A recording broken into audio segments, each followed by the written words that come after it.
What's going on, folks? Hope you're having a good day. Today we're going to talk about what you can do at Endgame and New World to start gearing up your character. It might seem unclear at first, but you do have multiple options for getting on your way to max level gear score. These methods include legendary weapon questlines, faction gear, side quests, arenas, expeditions, elite mob farming and points of interest, outpost rush, war, invasions, in-game corrupted portals, and of course, crafted gear. So let's start with the legendary weapon questline. So just like in the preview, we do have the option of a fairly long quest chain to obtain various different legendary weapons. This quest chain still begins at Eastburn Outpost of Greatcleave, and what I recommend doing to be safe is to do each and every questline in Eastburn Outpost, which will bring you to Cleave's Point due west, then Mountain Home to the north, and finally, Mountain Rise just to the east of that. When you finally get to Mountain Rise Outpost and get a quest that says Matakai Strat Gem, that should give you the Infinity Crystal, and you should unlock the legendary weapon quest lines. But I have heard that right now you need to level your weapon skill all the way up to 20 as a prerequisite for the quest line, so make sure to be aware of that.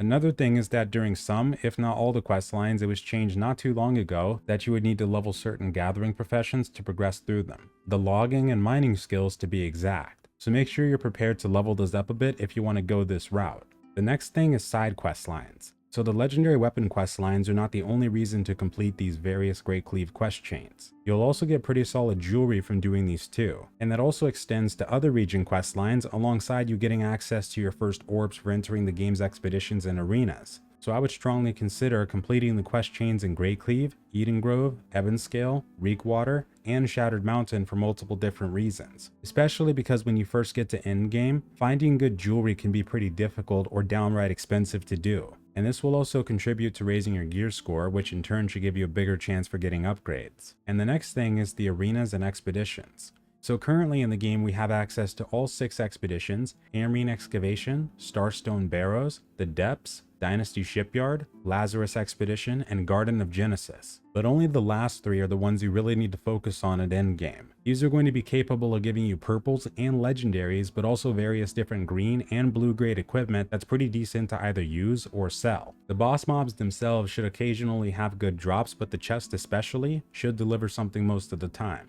Now, stonecutters are capable of crafting these orbs, but the best way to get them upon reaching endgame is to do the quest chains. So the main story quest seemingly ends around level 45 after you do the depths, but for Dynasty Shipyard, you need to start doing the quest chains in Ebonscale and should eventually come to the quest line that gives you the expedition key. Same thing for the Lazarus Expedition in Reekwater and Garden of Genesis in Eden Grove. On top of this, you can also get quest lines that lead you to various arenas scattered around the New World, and these are capable of giving you not only decent gear, but money and other bonuses too. So far we have the Eden Grove Spriggan, the Siren Queen located in the Spire of Melpomene southeast of Reekwater, the Protector of the Source located north of the settlement in Reekwater, and so far that seems to be it. During the preview, we were also able to fight the Corrupted Spriggan located behind Captain Thorpe and Merkgard, but it looks like since then that the area has been temporarily blocked. Normally the questline to get the key would be tied to the Path to Merkgard Arena questline in Mountain Rise, but so far I haven't seen anyone who's unlocked it in the beta. So more than likely they're going to bring back both the Spriggan and Captain Thorpe in the future, but we'll have to see what happens there.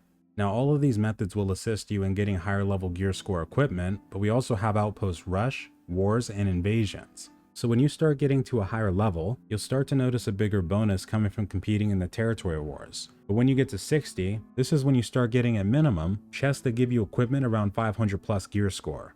For invasions, since these are level 50 plus, you'll start seeing the same, especially at 60. This can also increase based on your character's contribution, but you should always sign up for these even if your team is guaranteed to lose, because this can be a great way to get free bonuses. Not just in-game gear, but also money and Azoth. This especially goes for Outpost Rush 2 in terms of being able to farm decent gear off the rewards. I doubt we'll be seeing many matches in beta, but you should definitely try to queue for this as much as you can on launch. You'll get a 500 plus gear chest along with money each time, and in the past I have seen decent jewelry drops come from this too. Even though it's a 20v20, if it still works the same way, you only need about 32 people queuing up for a match to officially start. But remember that everybody has to be level 60, so that's something to keep in mind.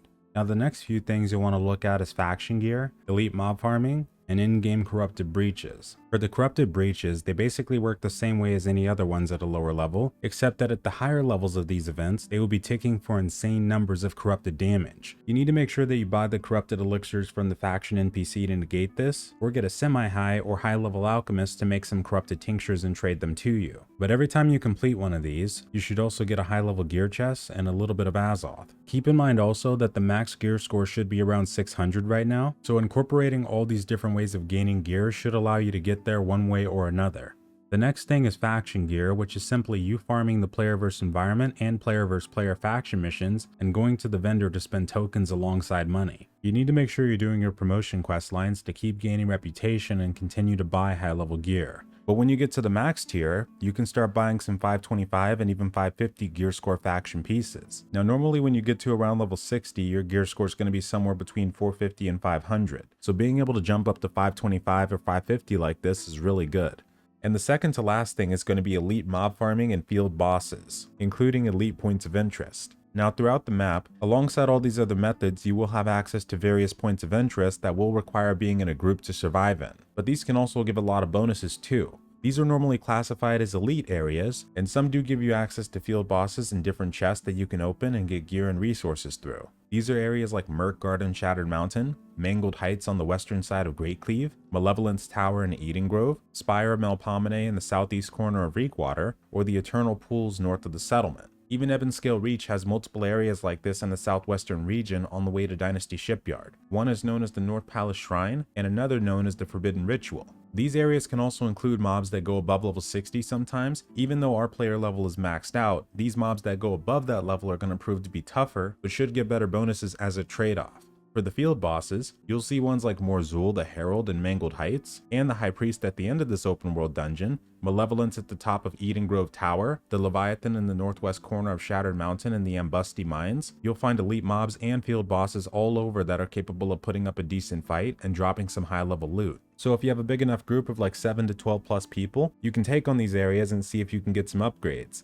And the last but not least method is going to come from, of course, crafting gear. Now with weaponsmithing, armorsmithing, and engineering, the other methods that I mentioned before should last you the majority of the way to endgame without really having to rely on crafted gear. But when it comes to getting gear that has specific attributes we need for our builds, or getting that plus the best perks that we could hope for, that's where crafting is going to come into play and truly shine once we reach endgame.